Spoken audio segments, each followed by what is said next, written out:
तो हमारी संसार में अपने आप अगर छोटी को चारों तरफ से खींचे संसारों में बुद्धि को खींच करके अपने आप में ही समाई कर आगे बढ़ अपने आप वही जरूरी है। संसारों में पूरी वृत्ति के द्वारा अपने आप को और संसार से वृत्ति हटा करके आपकी वृत्ति आप में वही जीव का परिवर्तन है। संसार हमारा परिवर्तन नहीं है। संसार से हमारा परिवर्तन संसार का नहीं है। संसार खुद का है।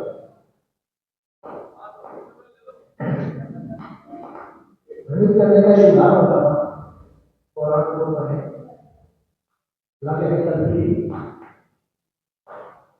अर्जुन ने श्री कृष्ण से कहा आप माया पर नहीं तो मुझे आपकी माया नहीं कर सकती। मैं आपकी माया नहीं कर सकता। उन्होंने कहा कि माया के दर्शन कर सकते जब मेरे पास हो माया के दर्शन नहीं जो मेरे से वंचित है उसको माया दर्शन करेगी। तो कैसे लोग आपकी माया एक दिन कृष्ण जो है बहुत लंबी दूर से रथ के ऊपर दूर जाकर के सरोवर जा वहां जो है कहा कि चाहिए जल धरती सरोवर में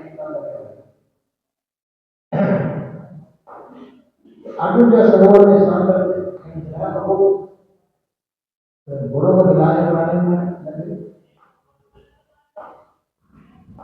अब स्नान किया अर्जुन ने सुने तो उसका शरीर का शरीर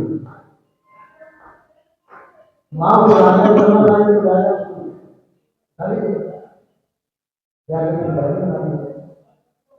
अब अर्जुन को स्मृति है कि मैं क्या क्या हो गया और तो वहां जाकर के उसने बर्बादी हो गए। अब पछतावा था वो अब एक दिन कोई बहुत महीना बाद राज परिवार की तरफ से आया तो स्नान किया सरोवर में और सामने कृष्ण जो है रस्ते को हमें दौड़ करके और बस में बैठ गए। उसने कहा कि तुम तो 5 घंटे 1 घंटे का मॉडल लेके चले तुम 5 मिनट उसने कहा 5 मिनट वहां तो मेरा बहुत बड़ा कुटुंब बस गया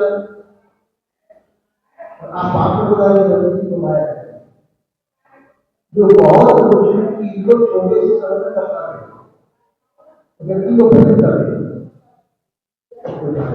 जो तुमने देखा वो मैं गाया तो माया कर देगा मेरे से तुम दूर हुए थे तुमको माया और मेरे पास माया इसी का मेरे शब्द का अर्थ अपने आप। जब तक आप अपने आप में रहेंगे जब तक माया आपको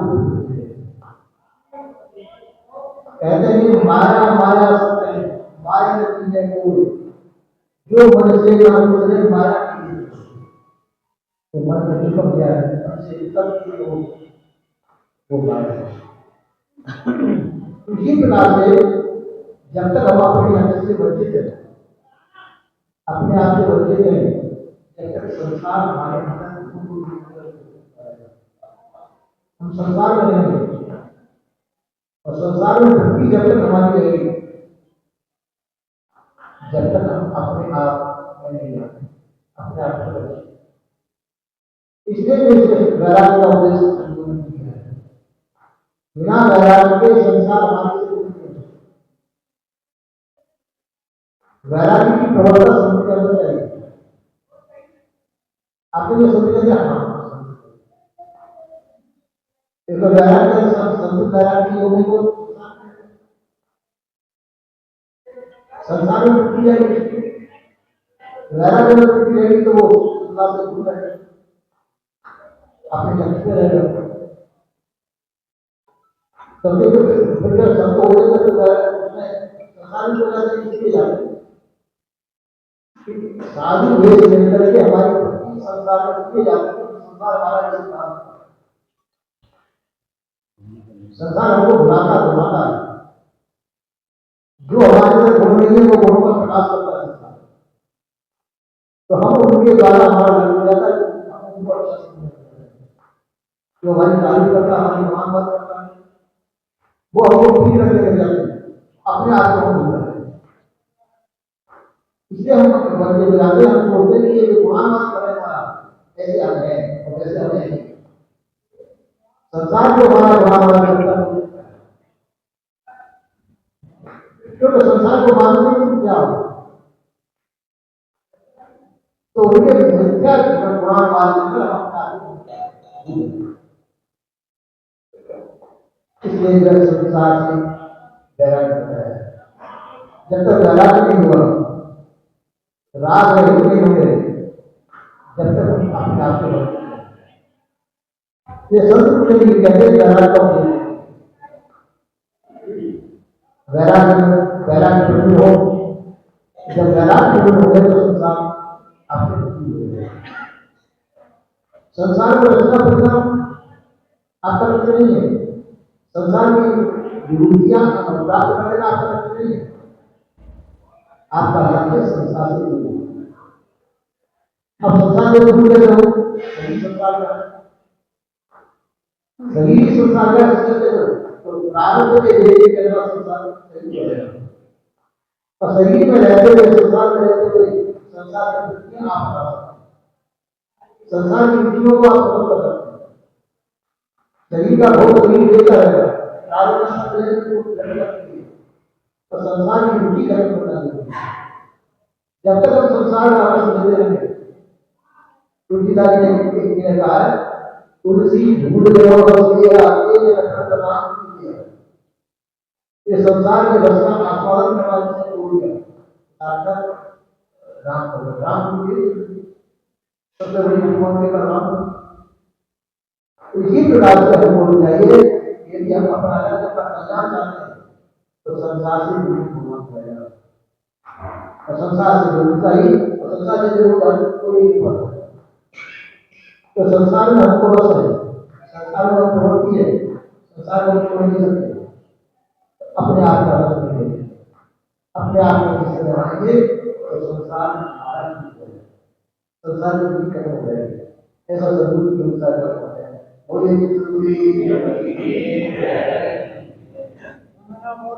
कुछ माना, किसी ने कुछ माना, चलता चला गया, किसी ने अपना इष्ट एक माना, किसी ने अनेक माने, और ये संसार में विभिन्न प्रकार के मार्ग, विभिन्न प्रकार के इष्ट चलते चले गए, परंतु जो विभिन्न प्रकार के मार्ग अपने से भिन्न जो इष्ट मान रखे वो कहीं नहीं पहुंचे, अपना इष्ट हम स्वयं है, जिसने अपने आप को जानने की कोशिश की वो पा जाता है, अपने से भिन्न तो उसको कुछ नहीं सकता। जो साधक अपने से भिन्न किसी को खोजता है उसको कुछ नहीं मिलता, उसको उससे भिन्न कुछ नहीं है, कुछ है तो संसार है, संसार में सब कोई पदार्थ उसको नहीं मिल सकता, और जिसने ये समझ लिया गुरुजनों की कृपा से कि मैं ही मुझको प्राप्त हो सकता हूं, मेरे से भिन्न मेरे को कोई प्राप्त नहीं है, अपने आप को सब कोई प्राप्त कर सकता है। परंतु साधकों की मान्यता रही कि नहीं, हमारा इष्ट हमसे भिन्न है, कोई दूसरी जगह आकाश में पाताल में कल्पना करके आई, ठीक है, हमसे भी हमको कुछ न कुछ प्राप्त हुआ, संसार को कुछ प्राप्त हुआ, अपने से भिन्न इष्ट की कल्पना जो करते आए उनसे भी विभिन्न प्रकार की कुछ न कुछ प्राप्तियां हुई, उनको भी धन्यवाद ही है। और सबसे बड़े सदगुरु श्री कबीर साहब ने निष्कर्ष निकाला कि तुमको तुमसे भिन्न कुछ प्राप्त नहीं हो सकता है। तुमको प्राप्त हो सकते हो तो तुम ही प्राप्त हो सकते हो, और वो सदैव प्राप्त है। आपका अपना आपा जो है सदैव प्राप्त सबके लिए है, सबको। आपसे भिन्न आपको कुछ प्राप्त होगा नहीं, और आप अपने आप को सदैव प्राप्त ही रहेंगे, और आप ही आपके इष्ट है।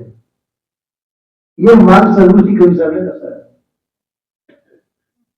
तो ऐसी निष्कर्ष सुनकर के सही लोग ये वो हो जाते हैं कि जब हमको हम ही प्राप्त करते हैं और हमको ही पाना है, सब दौड़ धूप टूट जाती है। करने में भेद है। जब व्यक्ति करने चलता है किसी कार्य को, सब विभिन्न प्रकार के भेद उत्पन्न हो जाते हैं, सबके एक नहीं हो सकते, और न करने में सब एक हो जाते हैं। जब तक हम करेंगे, करने की क्रिया में भेद होंगे, वो सबकी एक नहीं हो सकती। और जहां न करने पे आ जाए तो वहां सब ही एक हो जाएंगे। न करने पे सब वो स्थिति सबकी एक समान ही है, करने में स्थिति भिन्न भिन्न होगी। कोई आ कहनेगा, कोई बाहर जाएगा, साफ हो जाएगा, कोई इस दिशा में, कोई इस दिशा में, कोई इस दिशा में, और सभी गतियां जिसने रोक दी सभी एक जगह जाते हैं, अपने आप में ही समा जाएंगे। तो अपने आप में समा गए तो समझो अपने आप में समाई तो अपने आप को प्राप्त हो गया। और वास्तव में वही हमारा लक्ष्य होना चाहिए। सदगुरु जी कविता का वही, आप अपने आप को जानिए, अपने आप को मानिए, अपने से भिन्न की कल्पना का त्याग कर दीजिए। ऐसा मान के सदगुरुदेव ने अपना बोध ही अपने को दर्शाया कि आप सर्वोपरि हैं, सर्वश्रेष्ठ हैं, अजर कंठ विनाशी हैं, आपका नाश कभी नहीं हो सकता, और आप अपने से भिन्न इधर उधर होने की आवश्यकता नहीं। अपने आप को प्राप्त को सदैव प्राप्त है, आपको अपना आपा सदैव प्राप्त है। यदि अपने लक्ष्य को इधर उधर न लगाए तो, और अपने लक्ष्य को इधर उधर लगा के हम भिन्न भिन्न पड़ जाते हैं। सदगुरुदेव ने आपका लक्ष्य आपको दर्शा करके आपको एक जगह स्थित कर दिया। इस सदगुरुदेव की भाषा है पूरी अच्छी सदगुरुदेव।